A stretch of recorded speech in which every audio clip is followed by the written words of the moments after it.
Scripture reading. A reading from the second book of Samuel, chapters 19 and 20. Chapter 19.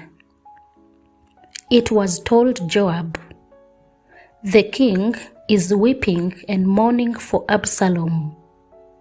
So the victory that day was turned into mourning for all the troops. For the troops heard that day, "The king is grieving for his son." The troops stole into the city that day as soldiers steal in, who are ashamed when they flee in battle. The king covered his face, and the king cried with a loud voice, "Oh, my son Absalom! Oh, Absalom, my son, my son."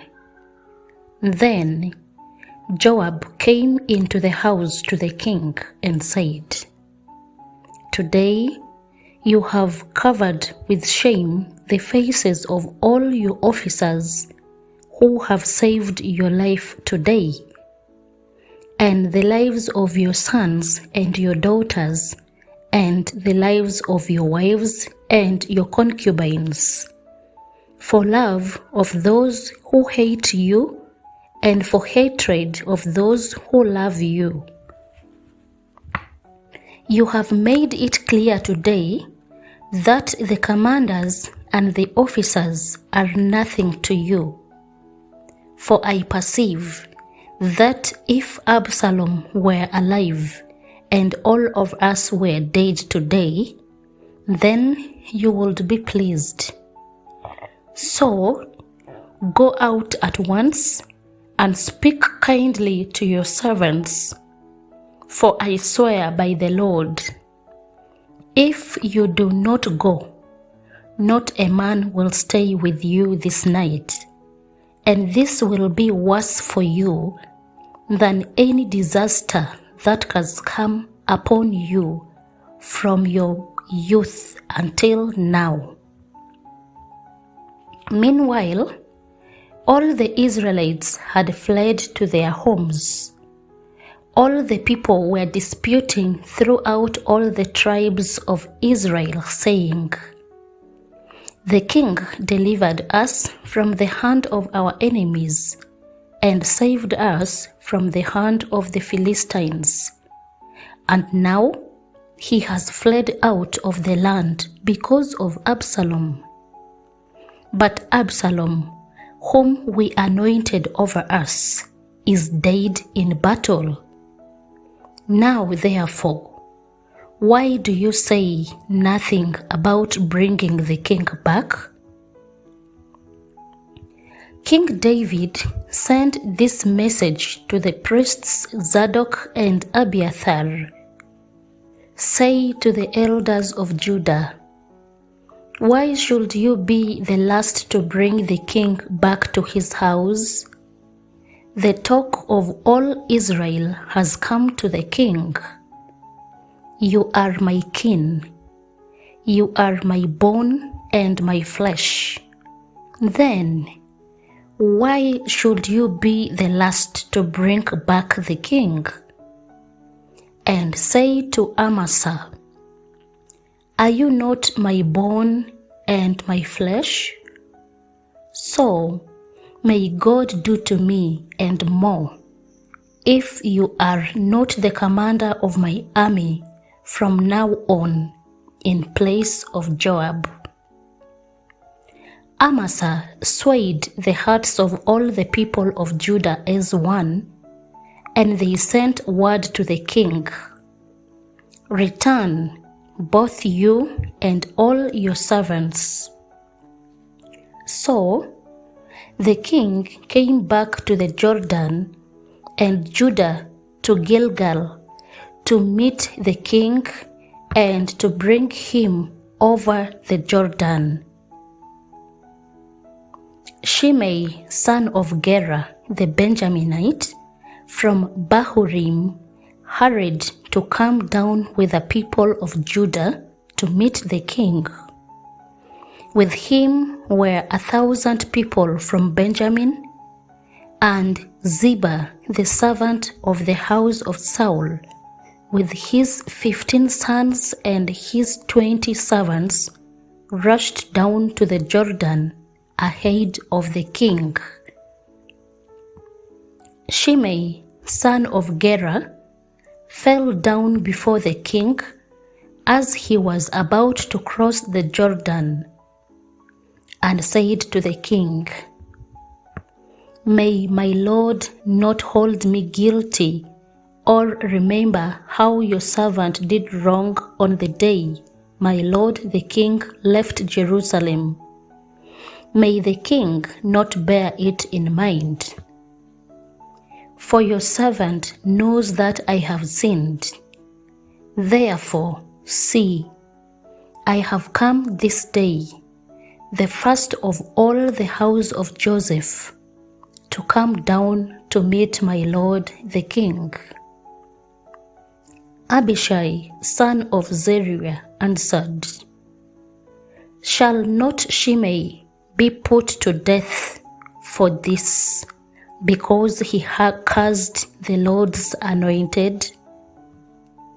But David said, "What have I to do with you, you sons of Zeruiah, that you should today become an adversary to me? Shall anyone be put to death in Israel this day? For do I not know that I am this day king over Israel?" The king said to Shimei, "You shall not die," and the king gave him his oath. Mephibosheth, grandson of Saul, came down to meet the king.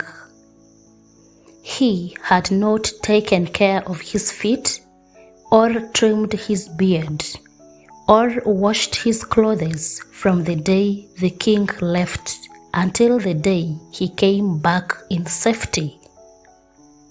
When he came from Jerusalem to meet the king said to him, "Why did you not go with me, Mephibosheth?" He answered, "My lord, O king, my servant deceived me. For your servant said to him, 'Saddle a donkey for me, so that I may ride on it and go with the king, for your servant is lame.' He has slandered your servant to my lord the king. But my lord the king is like the angel of God. Do therefore what seems good to you. For all my father's house were doomed to death before my lord the king. But you set your servant among those who eat at your table. What further right have I then to appeal to the king?" The king said to him, "Why speak any more of your affairs? I have decided. You and Ziba shall divide the land."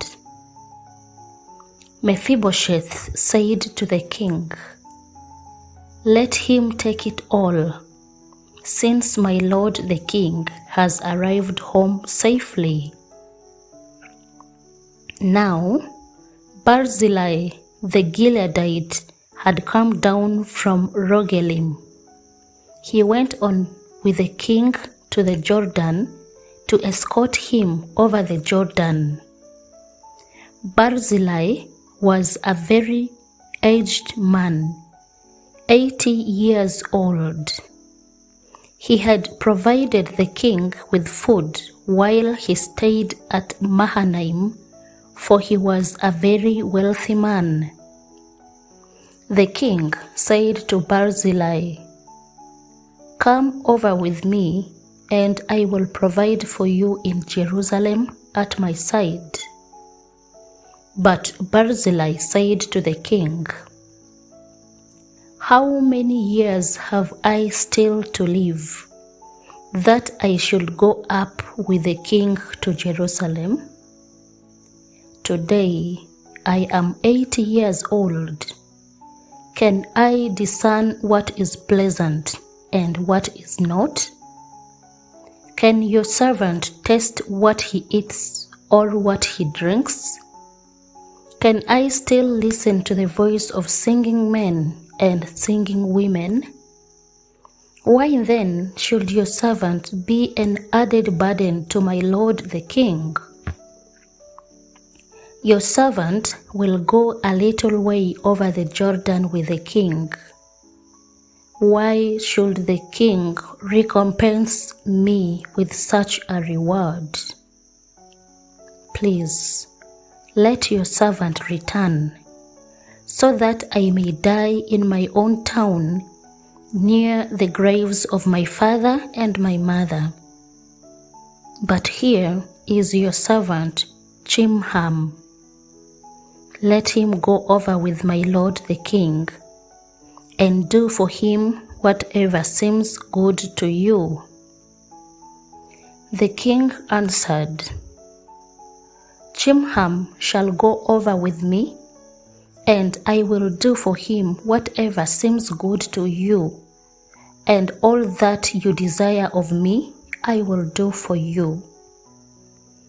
Then all the people crossed over the Jordan, and the king crossed over. The king kissed Barzillai and blessed him, and he returned to his own home. The king went on to Gilgal, and Chimham went on with him. All the people of Judah and also half the people of Israel brought the king on his way. Then all the people of Israel came to the king and said to him, Why have our kindred, the people of Judah, stolen you away, and brought the king as his household over the Jordan, and all David's men with him? All the people of Judah answered the people of Israel, Because the king is near of kin to us. Why then are you angry over this matter? Have we eaten at all at the king's expense, or has he given us any gift? But the people of Israel answered the people of Judah, We have 10 shares in the king, and in David also we have more than you. Why then did you despise us? Were we not the first to speak of bringing back our king? But the words of the people of Judah were fiercer than the words of the people of Israel. Chapter 20. Now, a scoundrel named Sheba, son of Bichri, a Benjaminite, happened to be there. He sounded the trumpet and cried out, We have no portion in David, no share in the son of Jesse. Everyone to your tents, O Israel. So all the people of Israel withdrew from David and followed Sheba, son of Bichri. But the people of Judah followed their king steadfastly from the Jordan to Jerusalem. David came to his house at Jerusalem, and the king took the 10 concubines whom he had left to look after the house, and put them in a house under God, and provided for them, but did not go into them. So they were shut up until the day of their death, living as if in widowhood. Then the king said to Amasa, Call the men of Judah together to me within 3 days, and be here yourself." So Amasa went to summon Judah, but he delayed beyond the set time that had been appointed to him.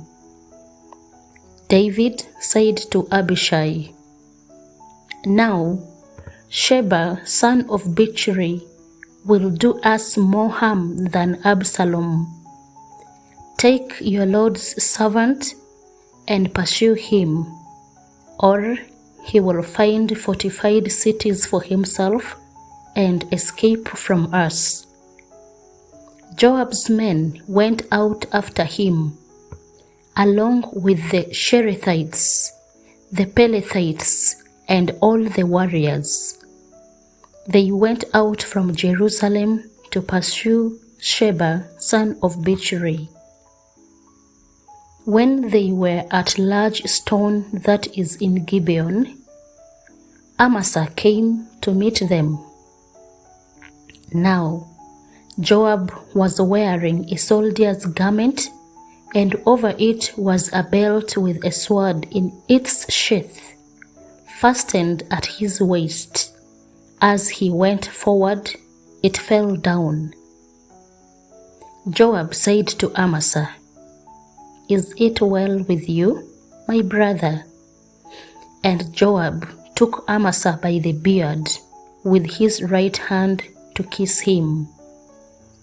But Amasa did not notice the sword in Joab's hand.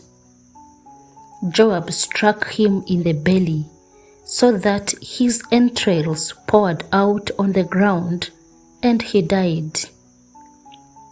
He did not strike a second blow. Then Joab and his brother Abishai pursued Sheba, son of Bichri. And one of Joab's men took his stand by Amasa and said, "Whoever favors Joab, and whoever is for David, let him follow Joab." Amasa lay wallowing in his blood on the highway, and the man saw that all the people were stopping.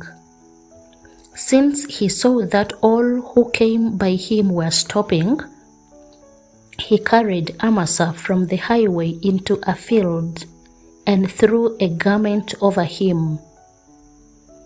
Once he was removed from the highway, all the people went on after Joab to pursue Sheba, son of Bichri. Sheba passed through all the tribes of Israel to Abel of Beth-Maachah, and all the Bichrites assembled and followed him inside. Joab's forces came and besieged him in Abel of Beth-Maachah. They threw up a siege ramp against the city, and it stood against the ramparts. Joab's forces were battering the wall to break it down. Then a wise woman from the city called out, "Listen, listen, tell Joab, 'Come here, I want to speak to you.'" He came near her, and the woman said, "Are you Joab?" He answered, "I am." Then she said to him, "Listen to the words of your servant." He answered, "I am listening." Then she said, "They used to say in the old days, 'Let them inquire at Abel,' and so they would settle a matter.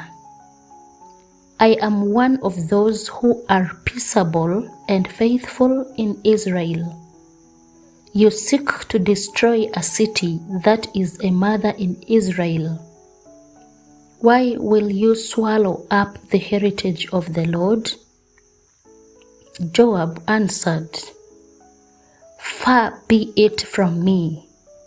Far be it that I should swallow up or destroy." That is not the case, but a man of the hill country of Ephraim, called Sheba, son of Bichri, has lifted up his hand against King David. Give him up alone, and I will withdraw from the city." The woman said to Joab, "His head shall be thrown over the wall to you." Then the woman went to all the people with her wise plan, and they cut off the head of Sheba son of Bichri and threw it out to Joab. So he blew the trumpet, and they dispersed from the city, and all went to their homes, while Joab returned to Jerusalem to the king. Now Joab was in command of all the army of Israel. Benaiah, son of Jehoiada, was in command of Cherethites and the Pelethites. Adoram was in charge of the forced labor. Jehoshaphat, son of Ahilud, was the recorder. Sheba was secretary. Zadok and Abiathar were priests, and Ira the Jairite was also David's priest. The word of the Lord. Thanks be to God.